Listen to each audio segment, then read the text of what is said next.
Welcome back, everyone, to another episode of Comeback Stories. I'm your co-host, Darren Waller. Excited to be here with my friend, my guy, Donnie. Donnie, how you doing, brother? And glad to be here with you. Yes, sir. Our guest today is a special one. We've been trying to track her down. All the rescheduling and everything kind of gets in the way sometimes, but super excited to have someone who's been a 3-time NCAA champion, multiple-time world champion. The All-Americans in college are almost uncountable at this point, but we have the great Lolo Jones with us today. Lolo, how you doing? Good. Thanks for having me. I'm sorry about all the, complications with scheduling. I was just waiting for you to get traded to the Giants so I could get free ticket. All good, man. It always works out the way it's supposed to. But we're grateful to have you on here to unpack more of your story and all the adversity that you've overcome. That's kind of our mantra here on Comeback Stories. And we'd love to start from the beginning with you. We want to know, what was life like growing up for you? Well, life growing up, it was difficult, right? Like, I had a dad that was in and out of prison my whole childhood, and my mom was a single mom of 5 kids. And not only that, I'm biracial, so my mom is white, my dad is black. So at the time, it was different times, like the 80s and the 90s. And I lived in Iowa, which is predominantly Caucasian at the time, wasn't really accepting of interracial couples. So I remember we walk into places and there's my mom, who's white, blonde hair, blue eyes, walking in a store or a restaurant with 5, brown kids. It was, shocking at the time. And then my dad, who's amazing dad, he's passed away now, he just struggled. He just struggled with some things. And like some of it, now that I'm on the other end of it, I wonder if he just got caught in the vicious cycle, or being like the only black guy in certain towns was just always picked on, but he will admit to his faults for sure. But an incredible dad when he was actually back, not locked up, and even when he was locked up, he'd always stay in contact, so you can be incarcerated and still be an incredible father. And so it's just rocky childhood, though, with having to deal with that. And that's why I am the person I am today, because there was so many things that are always changing in my life. Like, we could never afford rent for a very long time. So my mom was always getting evicted when my dad was incarcerated. And so we moved around a lot. Like, I had 7 or 8 schools within 7 or 8 years. Every year was a different school. And, I just needed to find something stable. And that stability came from playing sports, because, whenever you're on a sports team, you have a team and you're locked in, and there's a schedule and there's practice and it's the same routine. And so all of my energies just went into that, I just wanted something that was just concrete, not changing, when everything else in my world was going madness, So no doubt. That's what from all the things that you named, from, parents that were 2 different races, all the schools, growing up in an environment where not too many people look like you. I'm like, that sounds like the making for kind of like a identity crisis. Just I don't know, who I am, how I should be, how I should show up. And it makes sense how being in sports, starting in, I don't know what age you started in track, but getting into those environments, because you can kind of just lose yourself in that and exert yourself physically, exhaust yourself as a kid. That's all you want to do, is just go around and play and just have a good time. And not worry about all the madness that's going on around you, right? Absolutely. There was a time where, we were so young, and my mom gave each one of us a blanket, all me and my siblings a blanket. She packed us in the car and she just started driving, and I had no clue where we were going. We just kept driving and driving. And finally we went to a church, and that's when I found out that we had just lost our house. We were evicted, and she had nowhere to go. And she was just driving around in tears, trying to figure out where to take 5 kids. She's homeless. So, and we lived in that church basement for a month. And in that time, it was a Salvation Army. And so it was I guess a emergency shelter they had at the bottom. So they had some showers and stuff like that. And we slept on these army cots, for a very long time. But the top of it was this basketball court, so most churches in who are Baptist, non-denominational, have some form of a basketball court. I mean, that's like, it's like ingrained. It's like there's a cross and there's probably a basketball court outside or inside. And this one it was a very small church. The basketball court was probably just the size as like the actual worship center. And so we had this huge basketball court to play in. And like, I just, they had basketballs. I played. And to be honest, I thought I was going to be a basketball player, like a professional basketball player, like at one point. Like in middle school, I was very passionate about basketball. Like I'd be outside for hours, dribbling, practicing on my own, shooting. Like I remember in my middle school yearbook, they, they put what everybody's going to be when they grow up. And they said that like Lolo Jones was going to be a professional basketball player. It wasn't until high school that I realized that essentially I was just really good at the running part of basketball. Like I was incredible at the running part. Like I could break any of their best offensive player and shut them down to where they couldn't score because they couldn't shake me. I could stay with anybody. I could break a full court press if they had 3 people on me. I'd bring it. Right. Like I would just get the ball to my team. But when I went to go shoot, it was an absolute nightmare. I'd probably like only scored 2 points on average per game, So learned quickly that, running was the sport for me. Well, I mean, that's looking back, like in that church environment where you said the basketball court was upstairs, like, did you ever at any point feel like, oh man, like we're homeless or like this is a terrible situation? Or did you have a perspective of like it was cool to play basketball? Like what was going on in your mind then, if you can remember that? Well, it's a little bit of both. Like, it's like, oh my gosh, like there's a basketball court. I can play on this indoor basketball court at anytime I want. But then the uncool part was, at that time, the Salvation Army was having summer day camps for kids. So essentially what they had to do is make sure that we were up from the bottom of the basement because there was only one way to get to the day camps. So we had to make sure that we were up before the kids arrived. Otherwise, they would kind of see us coming from like this place, and they'd ask questions. So they didn't want the kids to know we were homeless.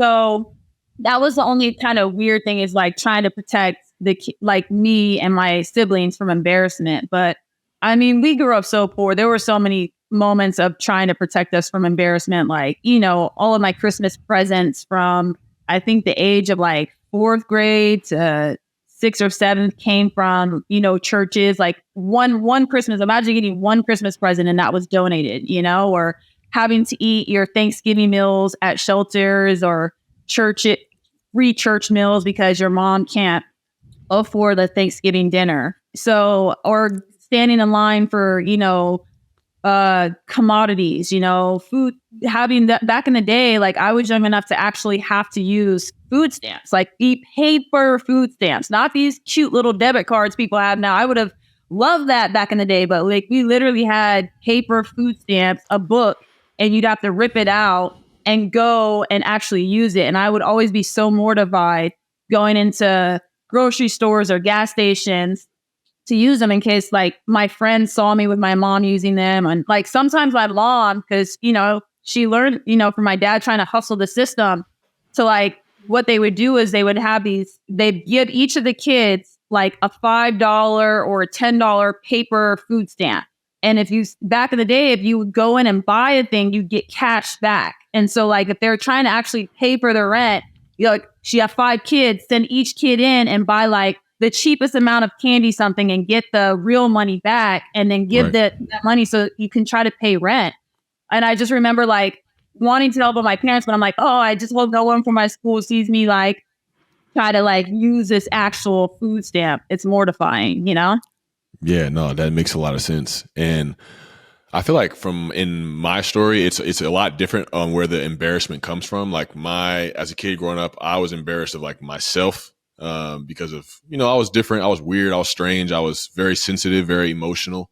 And I felt like I was embarrassed to show who I really was. I mean, even as a man. And, I felt like I had to go into like people pleasing mode to like overcompensate for that. Did you ever feel like you had to do that because of the environment that you grew up in, or was that everything for you? We're completely opposite. I actually went the other route. I was super weird and I was definitely introverted, and I was very nerdy growing up. I would read a ton of books, stay home. I was never really wanting to party or anything. I'm not a people person because I was never aware of that. Like I was just always just in my own kind of like bubble because I didn't want to have friends because I didn't want them to come over, be like, hey, can we hang out? Like, where are we going to hang out? In some crappy apartment where my family has no food and I can't have friends over. Like it got to the point where I finally let one of my friends into my world and she would start bringing me food because she knew I had no food in my house. And like her parents were like, you got to stop bringing her snacks. And like, they had no clue. Like I literally had no food at my house, you know? So I just learned very quickly not to have close friends because I couldn't let them into my world. I couldn't let them into CM. We were all smashed together in these small apartments, or, you know, if you wanted to hang out, like I don't even have any snacks to offer you, you know? So. Darren, I'm glad you brought that up about your backstory because we've talked a lot about this on the podcast about Darren's story specifically and being different because he was told he wasn't Black enough. So it was essentially that is, and I'm speaking for him, but his core wound ultimately what led to his addiction. I had that. I didn't know that's what he was talking about. Yeah, I had that all the time. Yeah, I didn't know that that's where, yeah. I mean, I wasn't transferred to people person, but like even to this day, I'm still not Black enough. You're as a biracial person, kid, adult, you're never going to be Black enough. You're never going to be Black enough for the Black side, and you're definitely not going to be white enough for the white side. It is becoming more acceptable because more and more people actually interracial dating marriages have skyrocketed. But I remember being at LSU and actually even in high school, but it really came to forefront at LSU because so here's this biracial girl. She grew up in the North, predominantly in a white area. I mean, Iowa, not trying to shade Iowa. I had an incredible upbringing in Iowa. It's a great place to raise kids, but there's a lot of white people. But there, you know, the culture's just not there like it is in the South. Right. It's changed since then, but like at the time, yeah, no. So I grew up with mostly my white side, you know, and when I went to LSU, it was a culture shock. Like, and they went in on me. They went in on me, and I remember those were like when I had my first physical fights, you know, because they couldn't understand why I wouldn't say I was Black. And like they would get angry. Like, no, you're Black. You have, I don't know if you face this, but it's always like, it goes back to this quarter. You have a drop. It's like this plantation that keeps repeated. If you have an ounce amount of Black in you, you're Black. And that's like what slave owners created, you know? And I would tell them, I was like, look, my mom carried me 9 months in her stomach and she is white. And she said it is disrespectful to her for me to claim I am nothing but biracial because I spent 9 months inside of a white person. And so to not honor her is disrespectful. And they would get furious and like this whole combative, you know, no, you're Black, say you're Black. And then there's been times where I was on dates with white guys and they, you know, or in a party. There was one time I was in a party with white people and they're dropping the N-word, like the ER, not the like rap song version. Like they're being racist, you know? And I'm like popping off because I'm like, I am actually mixed with Black, like going hard, you know? And, or there's been a time where I went on a date with a guy and we're talking in the car and he's like getting to know me. And I was like, he asked the question and I answered. I was like, yeah, I'm biracial. My mom is white. My dad's Black. He literally almost got in a car accident because he thought he was on a date with a white person. Like I like, there's been so many instances where it's just like, whoa. So, but I love being biracial because it allows me to see both sides of the perspective. And I feel like there's times now where I've been able to be the merger in the gap when maybe one side doesn't understand the other side. And and especially as volatile as the climate has been lately, I think we need more of that interracial dating just to like kind of bring in like both perspectives. Facts. That's why I brought it up, because as you were sharing your story, I couldn't help but think about Darren's story. Because when we first started the podcast, that's what we asked. Like we asked you that first question, what was growing up for you like? And Darren's answer was confusing. And as I hear your story in the beginning and growing up in Iowa and being biracial and being in all these different places with no stability and dad not around, I have to feel like it was super confusing for you also. It was confusing, but I think Darren took the route that my brothers took. So my brothers have all struggled with addiction, probably for those very reasons, because as a man, it's the macho. It's, you guys are going to get hit harder on the race thing than I, as a female.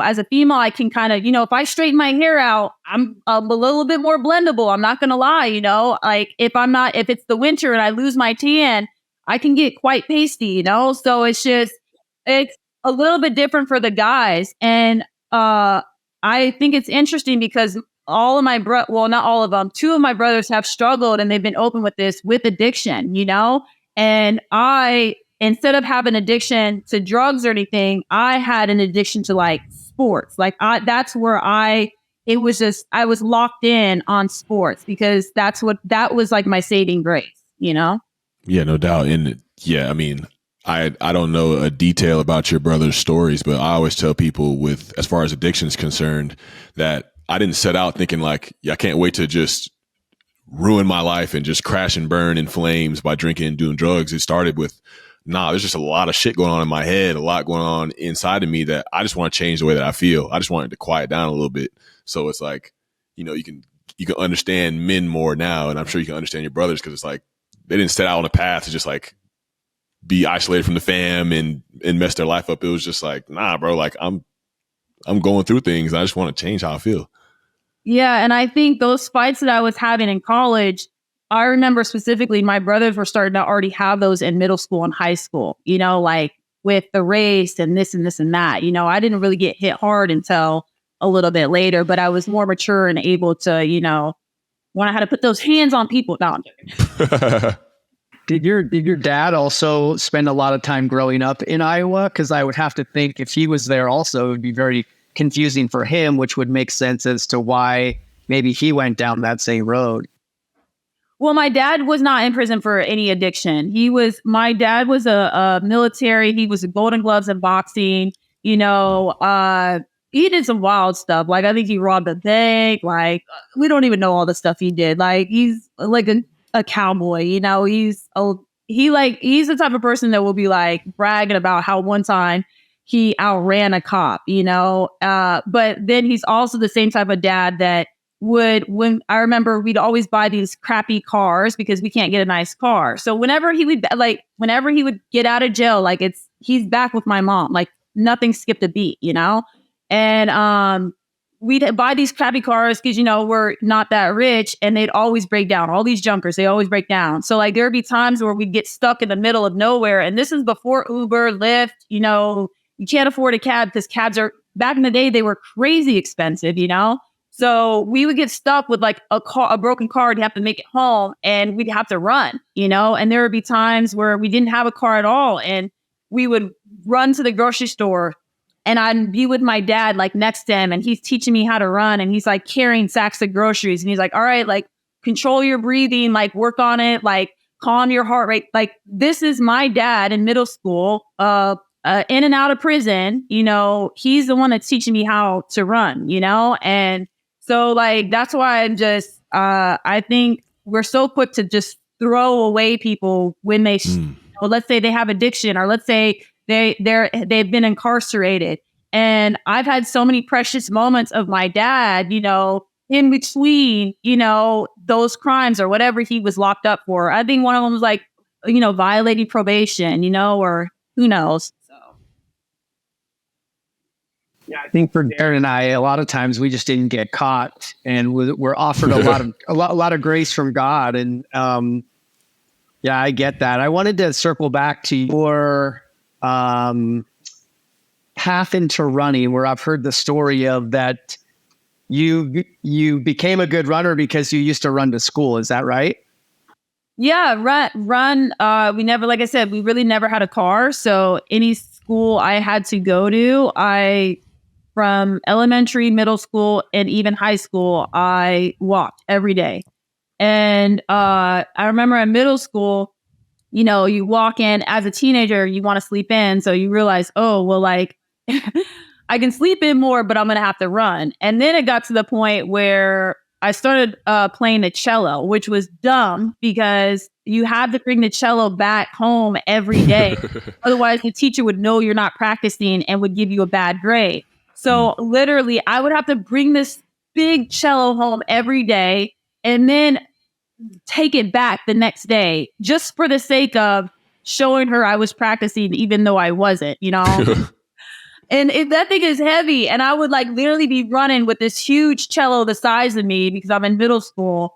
And it's funny because, that's essentially what my workouts became. So like when I was running to school, I would be like, okay, you're going to walk one block and then you're going to sprint the next block. You're going to walk the next block. Like it was like a fartlek where you run, walk. That is literally, I still do these workouts for track to this day. And then carrying the cello was like my bobsled stuff. Like when I went to the sport of bobsled, we haven't talked about it yet, but I'm one of the few athletes to compete in the Summer and Winter Olympics. We have to carry heavy equipment, like massive toolboxes, and we're running and we're in the snow. And it's like, that was my childhood. So it was funny because when I first went to bobsled, they were like, ooh, who's this track girl, like this summer Olympian that has all these followers, she's on all these magazines and models. She's not going to be up for this blue collar sport. Like they were dogging me out and they had no clue. And then when I went out there, I became the hardest worker on that team. And the coaches were like, what in the hell? Like they didn't understand it. And I was like, I grew up in Iowa. I walked to school, ran to school every day in snow and rain. Like when your grandma says, I used to walk and run in school and that's me. So back off because I'm about to show you how to work. That's great, man. Darren, I got to say, man, I'm loving how you've really made yourself at home in the big city. I'm curious, how are you getting around? You a subway guy, cab, Uber? I'm glad you asked, Donnie, man. I got the honor to partner with All American Ford over in New Jersey. They've been taking really good care of me since I got out here. And that's what I love most about them, man. They treat me like I'm family, not just a customer trying to get a deal or just a statistic. They give me great service. You could tell they got a commitment to quality. The innovation is unmatched. And just so if anybody's, like me trying to get around in New Jersey, don't know where to go, I'm telling you, go check out All American Ford here in Jersey. They're going to take real good care of you. When we come back, you'll hear more of this inspiring comeback story. I want to get into whenever I think of people's success stories and when they start to really accelerate, I always think of what's the parallel journey going on in their inner world. So what was it like at LSU when you're taking off and your career is just skyrocketing? Was the pressure a lot? Was the success something that was tough to handle and process? I'm sure you got a lot of attention. What was it like coping with so much success? Well, actually, that's not my experience at LSU. So I remember I went, so in high school, I was the best athlete in Iowa, the state of Iowa, but that's a small state and it's not known for track and field. And I remember I was getting letters from all over the country to get recruited. And, I could have had my pick of the litter. But the problem is because I was coming from Iowa, we ran lower hurdles at the time. So even though I had the fastest time in the country, it had an asterisk by my name. So some schools didn't want to recruit me, but a lot of them did. And I knew I had to get a scholarship because, like I said, my family's poor. I had no way to afford college. So I just was trucking it. And then LSU called. And so if anybody doesn't know anything about track and field, let me school you. LSU is like the Duke basketball. They have the most NCAA titles in the history. I think it goes back between them and Arkansas, but they're the boss. They won 13 in a row of NCAA titles. And if you wanted to be an Olympian or a pro athlete, you knew going to LSU was going to increase your chances. So it was hard for me because I actually had an academic scholarship to go to the Iowa State University, and I turned it down to accept this LSU scholarship. And I remember my track coach, everybody was like, "You're making the biggest mistake. LSU is not really known for academics." But I was like, I knew how strong they were in track, and I knew that if I had any shot of continuing, I had to go to LSU, and so. They recruited me. And so when I go down there, I'm excited. I'm like, wow, they want me. They're the best program. So I get there, day one, I show up. They have signed 3 other freshman hurdlers. So I knew that one of us was going to get cut by mid-season. Like that's how that they're tough. They don't care, they care, but they don't care, and they make you work for it. And so it was a really rough freshman year for me because I had the culture change. I was used to 4 different seasons, and in Louisiana they have hot and not really that hot. So there's no snow. The humidity was killing me. It was making me have asthma attacks. It was a really hard adjustment for me. I went from living in a predominantly white area to now we in the South, baby. We're listening to trap music. I don't even know what that was. So, anything from like the food. The seafood I had ever had was like Red Lobster. And if you have Red Lobster in Louisiana, that's disgusting to them. They're that's laughing like at you. That's like a sin to have Red Lobster. Everything like from saying go Tigers, but it's like Geo, it's like spelled Geaux. Like, what is that? Like this Cajun French. It was really hard. And, and to keep your scholarship and to know that if you don't run fast enough, you will now not be able to afford college because my mom had no money. So I just struck it. And my freshman year, I really had it wasn't outstanding, but I beat the senior on the team that year. And then I became the first one for LSU in the history of LSU to make a final as a freshman and earn my first All-American. And, I was solid for LSU. But when you're saying, oh, were you a rock star? No, because the rock stars I was on the team with were Mona Lee, and she literally became an Olympian still in college. Like I say it was good, but like we had people just crushing it. And I won an NCAA title individual, I think my junior year, but I was in the mix, but would I consider myself a rock star? No. Like, did they peg me ever to be able to be good enough to go pro or make an Olympic team? No. So I really didn't start to shine until after I was done with LSU. I was good. People knew my name, but I wasn't like the staple piece of LSU for sure. I was good. I helped them win championships. We won 3 out of the 4 years I was there of the team title. My coach knew he could just rely on me, throw me in wherever he needed me, but I was not the rock star on that team. I can definitely relate. My college experience, I got in as a freshman, and I played defense in high school, and they moved me to receiver when I got there, but they already had other receivers in my freshman class coming in and guys they had in mind. So I'm just kind of like in the back of the pack, and playing like some special teams and whatnot. But and never was really a dominant force in college my whole career. I was just like always been a late bloomer from my body to football to, I didn't really think I'd go to the league. I was big and ran a fast 40. So that's kind of how I snuck in the back of the draft. But yeah, but I feel like having that success and whatnot be delayed was like, honestly, looking back, like better for me. Like, I still had my double addiction life, but just looking at the football perspective of it, like, I feel like a lot of people can peak too soon, but there's not a lot of people that continue to get better throughout the process, throughout the journey, like long term. And I feel like that delayed gratification and delayed success and adoration can pay off for you. A lot of people don't want to hear that though. No, they don't. They want their kids to be rock stars in college. And that I had exactly what you're saying. Like I was a world champion even in my 38. Like that's insane as a pro athlete. So I really, I went to my first Olympic trials after I graduated from college, and I wasn't even top 8 in the US. And I thought that was it. And my coach was like, I'll see you at practice next week. And we just went to work. And my first year pro, I was 5th through 8th in every race. My second year pro, I was 3rd through 5th. My third year pro, top 3. And then the year of trying to make my first Olympics out of college, I was not only the fastest American, not only the person that almost broke the Olympic trials record, I was the fastest runner in the world. So for me, not having ever won an individual outdoor NCAA title in my event, to be now in the best in the world and almost the best in history, my peak wasn't in college for sure. How did you handle that once you were the best? What was your mindset? Was it like, was your worthiness, the self-worth dialed in and ready to receive that recognition? Yeah, I mean, I don't try to put too much emphasis on track or this and that, because obviously my identity comes with my relationship with Christ. Like, I'm a strong Christian. That's my identity more than anything.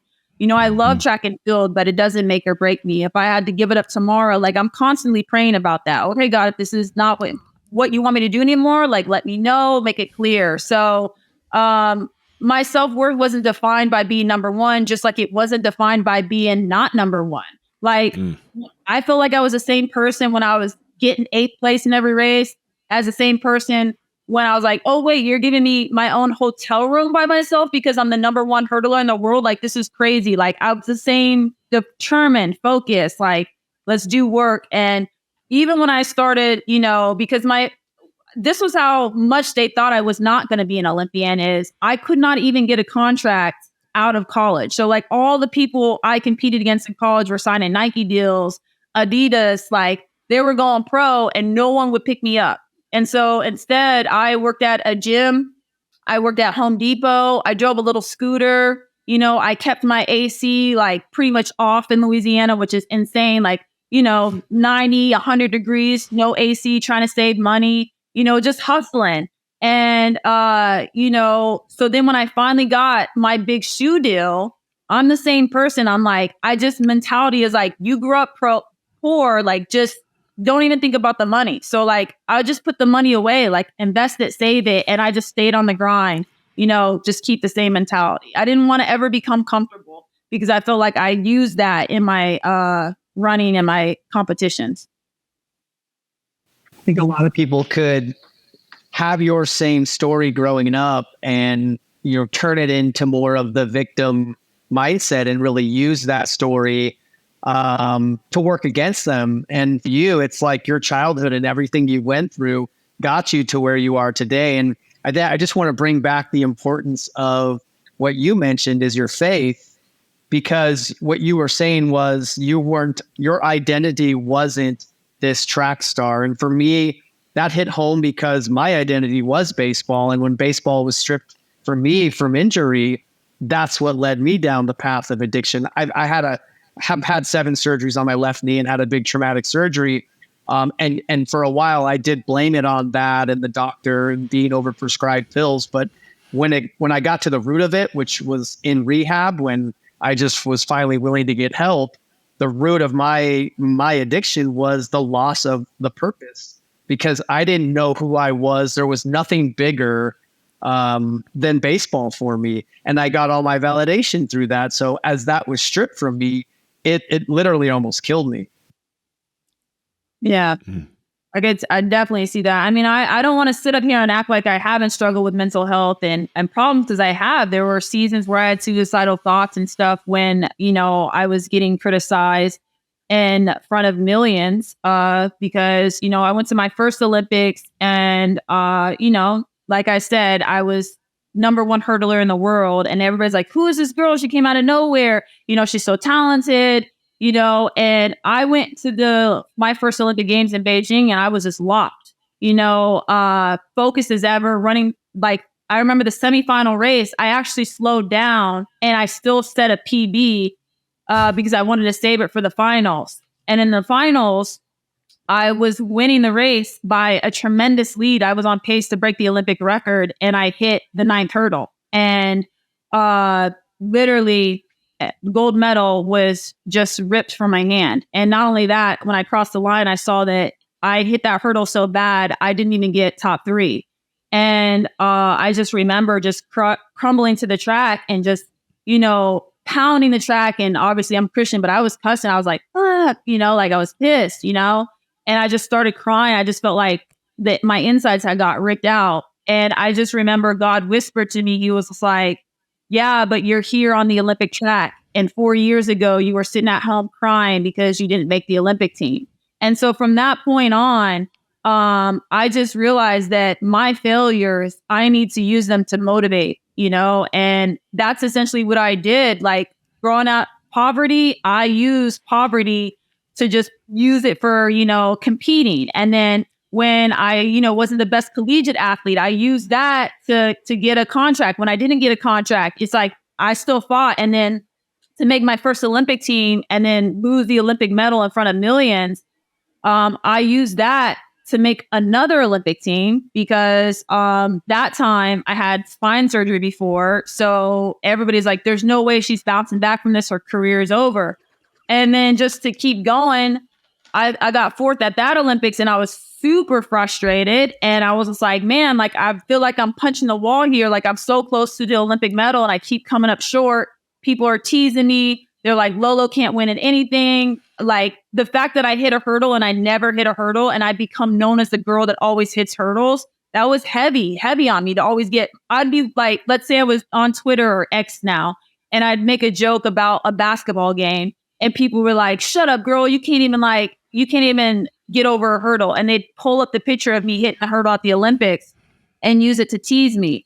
And all that could have broke me down. And instead, I took that and I literally dumped it into a whole new sport and became one of the few people to make a summer and winter Olympics.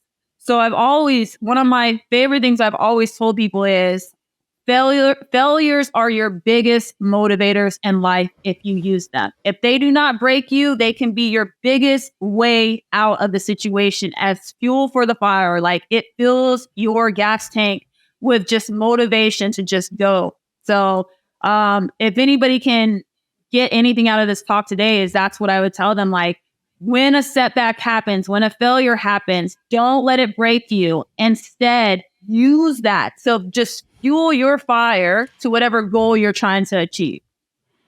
Oh yeah, that's fire right there. Because my favorite quote is Winston Churchill: "Success is moving from failure to failure without loss of enthusiasm." Because there's plenty of parts in your story where you could have just folded up or been like, man, this is tough. Like, from 8 to 38. And it's like, no, like, over time, like, through these failures, through these circumstances, you've built the character to be able to not only push through those circumstances, but to be able to see them through a new lens, see them with a new perspective, and actually see them as valuable to help you go to a new level, help you continue to write your story. And people need to hear that shit, because as human beings, we don't want discomfort. We don't want to be down on the track, pounding the ground. That's not how we write our story. We want that straight path. But without those moments, you're not here today continuing to share your story, and also doing that free from people's opinions, from past performances. Like, you are who you are, and you have your identity in something greater. And you epitomize everything that this show is about. So we appreciate you coming on here and spending some time with us. Well, thank you. And I just want to say, like, what really taught me to be the amazing runner I am, but also just how to just take leaps and strides in life. So as a runner, or you feel this too as an athlete, you guys are both athletes, there's always that part of the workout where it's extremely tough. Like, you're having a hard workout, your lungs are burning, they're about to explode through your chest, your legs are heavy, you can feel the lactic acid just stinging you like bees. Well, I've taught myself, when I have those moments in a hard workout, to push through that, relax through that, enjoy, embrace the pain, and make it to the finish line. I don't break, I don't quit, I don't give up. And what I found is it hurts just as hard to give up as it is to push through. So, like, let's say my coach has me on repeat 600 or repeat 300s or 200s. If I'm like, you know what, coach, I can't do this, and I back off, I'm still going to be in pain for about 5 minutes. If I push through, relax, breathe, focus on my breathing, it's the same amount of pain. It's just a controlled pain. And now I get that high of actually finishing my goal. And so what I try to tell people in life is, when you hit that moment in life where you feel like, oh, everything is coming at you, it's too hard, you can't push through. If you give up, it's not going to take away the pain immediately. It's just a different type of pain. So just fight through, get to the finish line. And I promise you, that high you get from not being stopped dead in your tracks is just worth it. And that's when you really start living. That's when you really start running. Like, when you're running a race and you get through it, or if you're competing or being in athlete mode and you're just, nah, I'm getting through this, you start to live, and it's awesome. And I look forward to those hard moments in the practice where I know it's going to try to break me. I'm like, you're not going to break me. You're not going to break me. I love that. I love that moment in practice, and I love that moment in life because that makes or breaks people. We're so much you're saying here. One thing I wanted to circle back to was gratitude, because it sounds like, well, a couple things that I think the listeners can take away that you've shared. One is faith, like believing in something greater than you, whatever you choose to call it. But I would hope you would know there's something out there, running the show, and it's definitely not us. But then also the gratitude, and how I believe gratitude changes the way we see the world. And the last thing, to piggyback on what you were saying, is how the most self-confident and the people that are filled with the most self-worth are the ones that keep the promises they make to themselves. So when you say you're going to do something and you don't do it, the residue of breaking those promises, I mean, it makes us so vulnerable to the internal noise, the not enough story that so many of us have, but then all the external noise, and especially as an athlete. And then if you're dealing with social media and all the garbage and all the trolls on there, when we are keeping the promises we make to ourselves, we really become unshakable, especially with that faith. And it's not to say we're not going to be fazed by it, but I don't think it hijacks us as much as it would if we didn't have a faith, a practice of gratitude, and we were following through on the things we said we were going to do. But I also even think if you don't make promises to yourself, because I'm not a very organized person, and I don't think I have promises to myself, but I will say that I just don't want to be stopped. And I don't want to be stopped by myself. Like I don't want to put limits on myself. And, like I want to experience life to its fullest. And you never experience life more than when you come against an obstacle and you have that fork in the road type moment. And so much of society now is just like, hey, take the easy route, take the less painful route, because you really feel like it's that like it's going to immediately take away your pain, but it doesn't. Like, example, there's been so many times I've talked to people and they're like, I wish I would have kept playing sports, but like I wanted to go out and party, because they thought that immediate gratification was going to be better. And at that time it did. But then now they're 10 years later and they regret that decision. So it's like when you reach that hard point in life, if you think backing off is going to make the pain go away, it's going to make it easier, it doesn't, because you might be thinking about that same decision 10 years from now. So you might as well buckle down, do the work, push through, and just keep taking another step to get to that finish line. That's all I would tell someone. It's just when you hit that moment where it wants to break you, instead of be like, I don't want this to happen to me. Like, you know what?